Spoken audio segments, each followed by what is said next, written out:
Olá pessoal, vamos começar a nossa aula de resolução de questões para o concurso da Marinha do Brasil. Lá na página muita gente já pediu materiais sobre esse concurso, né? Então eu resolvi escolher algumas questões de temas recorrentes aí nessas provas passadas, e a gente vai resolver aqui rapidamente. Se tiverem interesse, se gostarem do vídeo, comentem aqui que a gente grava uma segunda parte em outro momento abordando outros temas recorrentes dessa banca. Então vamos lá, primeira questão. De acordo com D'Angelo e Fatini, em 2011, o antebraço é proximal em relação a que parte do corpo? Pronto. D'Angelo e Fatini tem um livro muito bom chamado Anatomia Humana Básica, que é um livro teórico sobre anatomia, onde ele aborda os diversos conceitos básicos de anatomia, né? Então é muito importante a gente dar uma olhada nesse livro, principalmente para dominar esses conceitos básicos. Então, além dos planos e eixos que a gente já abordou em outros vídeos e também lá na página, é importante a gente dominar os termos, né, os termos técnicos de cranial, caudal, anterior, posterior, ou ventral e dorsal, medial, lateral, interno, externo. E aí, um dos conceitos também é proximal e distal. Quando a gente fala desse termo técnico, né, proximal e distal, a gente muitas vezes está falando em relação à raiz do membro, né? Então, se a gente fala em relação aos membros superiores, o ombro é proximal em relação ao braço, o braço é proximal em relação ao antebraço, o antebraço é proximal em relação à mão. E aí, se a gente fosse falar distal, né, a mão seria distal em relação ao antebraço, o antebraço seria distal em relação ao braço e, por último, o braço seria distal em relação ao ombro. Então é muito importante a gente dominar esses conceitos, porque a prova da Marinha ela se baseia muito na literatura que ela recomenda, e além disso é uma prova bastante complexa por se focar muito na literatura e por ser uma prova mais conceitual, né? Então é muito importante a gente dominar todos os conceitos dos principais temas aí, da anatomia, da fisiologia do exercício, do treinamento esportivo. Então, resolvendo a primeira questão, o antebraço, no caso, é proximal em relação à mão. Alternativa C, alternativa correta da primeira questão. Segunda questão. Uma questão muito importante sobre sistema de disputas. Eu vou resolver especificamente essa questão, mas em outro momento a gente pode gravar uma videoaula, fazer um resumo breve lá na nossa página, abordando outros sistemas de disputa. Nesse caso a gente vai falar só sobre o rodízio simples e essa eliminatória simples, mas é importante a gente também dominar todos os sistemas de disputa. O que acontece em cada um, qual a quantidade de jogos, qual seria a quantidade de participantes em cada um, é muito importante a gente dominar isso. Vamos lá na segunda questão. Considere que no campeonato de futebol, 32 organizações se inscreveram suas equipes. Sabe-se que a primeira fase será disputada por 8 grupos, cada um deles contando com 4 equipes, no sistema de rodízio simples. Sabendo-se que se classificam para seguir na competição as 2 melhores equipes de cada grupo, e que a partir da segunda fase, os classificados em uma chave única se enfrentarão no sistema de eliminatórias simples, e além disso, haverá jogo para a decisão do terceiro lugar. Quantos jogos serão disputados até o final? Lembrando que nos sistemas de disputa, nós temos os sistemas básicos, que tem os subsistemas de rodízio e eliminatórias, os sistemas mistos, onde em uma fase da competição ele utiliza um subsistema e na outra fase utiliza outro subsistema, e temos também os sistemas derivados, né, que utilizam derivações dos subsistemas básicos. Então temos exemplos, o subsistema suíço, o americano, entre outros. Então vamos lá, resolver essa segunda questão. Olhando agora, é uma competição bem próxima à Copa do Mundo de Futebol, né? Então são 32 times, na primeira fase será realizado um rodízio simples, onde serão 8 grupos com 4 times cada. Vão se classificar as 2 melhores equipes de cada grupo, e na segunda fase ocorrerão eliminatórias simples e um jogo de terceiro lugar, né? Disputa de terceiro lugar. Então, quando temos um sistema de rodízio simples, todas as equipes jogam contra todas.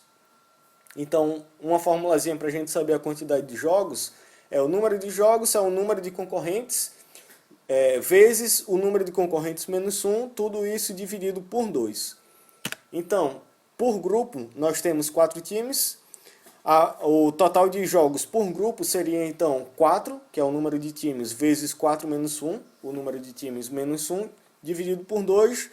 Por grupo, temos 6 jogos. Então, na primeira fase, como temos 8 grupos, seriam 48 jogos. 8 grupos vezes os 6 jogos por grupo, 48. É importante prestar atenção para não multiplicar aí na quantidade de jogos 32 vezes 32 menos 1 dividido por 2. Ao invés de separar os jogos por grupo, já colocar todos os times da competição, já jogar todos na fórmula. Então ficaria 32 vezes 32 menos 1 dividido por 2, daria uma quantidade absurda de jogos. Como o rodízio é apenas no grupo, 6 jogos por grupo, 8 grupos no total, 48 jogos na primeira fase. Na segunda fase, como são eliminatórias simples, o perdedor já é eliminado da competição. Então o número de jogos é o número de times menos 1. Portanto, temos na segunda fase o número de concorrentes são 16, já que se classificam os 2 melhores de cada grupo. O número de jogos da segunda fase, então, são 15. 16 concorrentes menos 1, 15 jogos na segunda fase. Então, o total de jogos da competição seriam 48 da primeira fase, do rodízio simples, 15 jogos da segunda fase, mais o jogo da disputa de terceiro lugar, resultando então em 64 jogos na competição. A alternativa A é a correta da segunda questão, então. Terceira questão. Segundo Hall, 2009, o desejo de sobressair nos esportes competitivos leva algumas mulheres jovens a se empenharem para obter um peso corporal muito baixo, com consequências indesejáveis. É comum, então, a tríade da mulher atleta, que consiste em... eu vou deixar no link aqui um documento da ACSM, que é o posicionamento oficial em relação à tríade da atleta, que os 3 componentes dessa tríade são distúrbios alimentares, amenorreia e osteoporose. Distúrbios alimentares que vão desde da ingestão reduzida de alimentos até casos de anorexia e bulimia nervosa. A amenorreia tem uma origem hipotalâmica, então é resultado de uma produção reduzida de hormônios ovarianos, e isso, a partir disso, gera a osteoporose, a diminuição da densidade mineral óssea, causando a osteoporose. A amenorreia tem sintomas muito parecidos com a menopausa, Então, mesmo atletas jovens, a partir desse desejo de obter um melhor desempenho, acabam tendo a amenorreia com essa origem hipotalâmica e tendo sintomas bem próximos à menopausa. Então, o resultado disso, essa tríade da mulher atleta, são esses 3 componentes: distúrbios alimentares, a amenorreia e a osteoporose, sendo então a correta alternativa D. Quarta questão, segundo Powers e Hawley, 2009, quanto à produção de ATP, a fosforilação oxidativa ocorre especificamente no interior. Pronto, então se a gente já domina alguns conceitos aí de fisiologia do exercício, a gente sabe que a fosforilação oxidativa é uma etapa da respiração celular. Então, se a gente fala de respiração celular, a gente sabe que também deve saber que a principal organela responsável pela respiração celular e, consequentemente, pela produção de energia, utilizando o oxigênio, seriam as mitocôndrias, Então, quando se fala em fosforilação oxidativa, a principal organela aí que a gente lembra é a mitocôndria. Então, quarta questão, alternativa D é a correta. Quinta e última questão dessa aula. Um militar apresenta débito cardíaco de 5.000 ml por minuto e volume sistólico de 100 ml por batimento, ambos sem repouso, além de uma frequência cardíaca máxima de 190 batimentos por minuto, estimada em teste de esforço. No primeiro dia de curso, o candidato deverá realizar uma corrida contínua de 15 km, com intensidade variando de 50% a 60% da frequência cardíaca teórica, utilizando a fórmula de Carbonen, citada por Boyle em 2015, determine a zona de frequência cardíaca em batimentos por minuto, na qual o militar realizará a atividade proposta.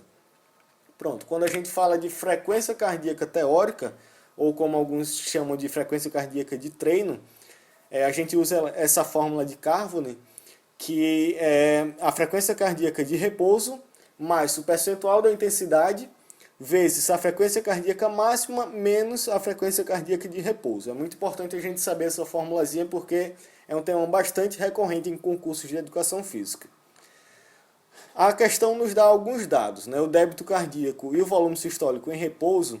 O débito cardíaco 5.000 ml por minuto, enquanto o volume sistólico 100 ml por batimento. A frequência cardíaca máxima, que foi estimada em um teste de esforço, 190 batimentos. A intensidade desejada é entre 50% e 60% dessa frequência cardíaca teórica. Só que para a gente utilizar a fórmula, a gente teria que saber qual a frequência cardíaca de repouso e a questão não dá. Mas como ele fala do débito cardíaco e do volume sistólico em repouso, dá para a gente, a partir de uma regra de 3 básica, descobrir essa frequência cardíaca de repouso, né? Então, se em um batimento eu tenho um volume sistólico de 100 ml por 100 ml, em quantos batimentos eu vou ter um débito cardíaco de 5.000 ml? Então, regra de 3 básica daria uma frequência cardíaca de repouso de 50 batimentos por minuto.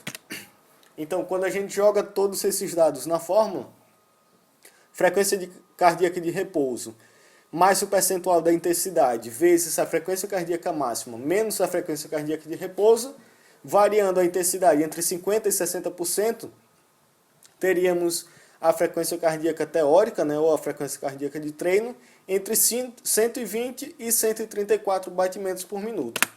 Portanto, na quinta questão, a alternativa C seria a correta.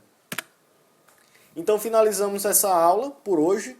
Se gostarem desse vídeo, quiserem que a gente grave uma segunda parte voltado para resolução de questões de provas passadas dos concursos da Marinha, comenta aqui embaixo. E segue a gente lá no Instagram, @concursos_cdfísica, que a gente sempre posta avisos de editais, questões comentadas, resumos de temas recorrentes em concursos. Qualquer dúvida, estamos disponíveis também por e-mail, conc.edefisica@gmail.com. Muito obrigado e até a próxima.